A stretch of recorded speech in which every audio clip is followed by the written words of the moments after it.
Scientific thought is in a constant state of flux. Nothing stays the same for very long.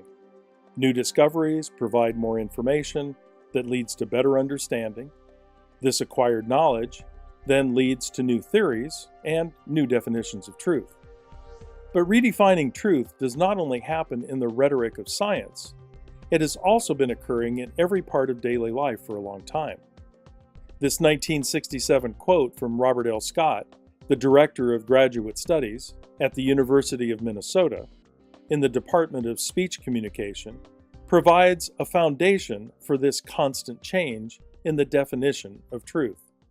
He said, "Man must consider truth not as something fixed and final, but as something to be created moment by moment, in the circumstances in which he finds himself, and with which he must cope."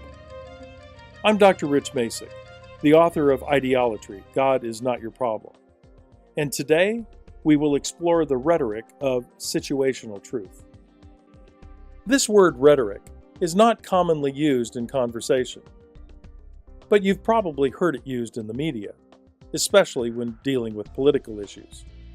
Very simply stated, rhetoric is the effective use of communication for the purpose of persuasion. You use rhetoric in your everyday life, and I am using rhetoric right now in this video. Rhetoric itself is neither good nor bad, and it is not necessarily true or false. It is up to us as individuals to determine whether or not rhetoric is being used to deceive us or inform us of truth. As we see in the quote from Robert L. Scott, according to the rhetoric of science and some philosophy, truth is something that is defined by the circumstances in which you find yourself. In other words, this rhetoric would have you believe that truth is not absolute, it is relative and constantly changing. But is this really the way that life works? Do you have the privilege and right to change a foundational principle of our universe and simply redefine truth anytime you like to suit your own personal needs? If we do define truth in this manner, then we are basically saying that truth is a human invention and subject to the whims of man. But absolute truth was present before the advent of humans. We humans are simply discovering different aspects of already existing truth as we move through our existence. Like science, we base our personal truth on observation and experience. Our collective understanding grows with ongoing discovery.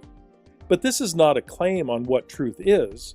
It is simply like uncovering a buried artifact in an archaeological site.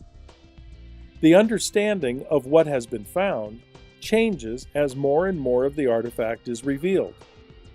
You don't really know what you have until it is completely unearthed. It is unlikely that humans will ever unearth all truth, but we will continue to write our personal books of truth, in a relative sense, that proceeds from the situations in which we find ourselves. The more we dig, the more we will uncover. But our discoveries do not alter what truth is. We can be swayed by the rhetoric of situational and relative truth, but absolute truth has been revealed to us in the Bible by our Creator, God. In John chapter 17, verse 17, Jesus says, "Sanctify them through thy truth. Thy word is truth." Again in chapter 14, verse 6, he says, "I am the way, the truth, and the life. No man cometh unto the Father but by me." In John chapter 8, verse 32, Jesus also says, "And ye shall know the truth, and the truth shall make you free." Will you take the time to discover the truth that He has revealed? I invite you to read Ideolatry, to explore where your truth is founded. You may begin to see a different view of your version of truth. Check it out at ideolatry.com, where you can read my blog and download the free chapter. And I hope you will join me for the next episode, in which we will further explore the concepts of relativity and truth.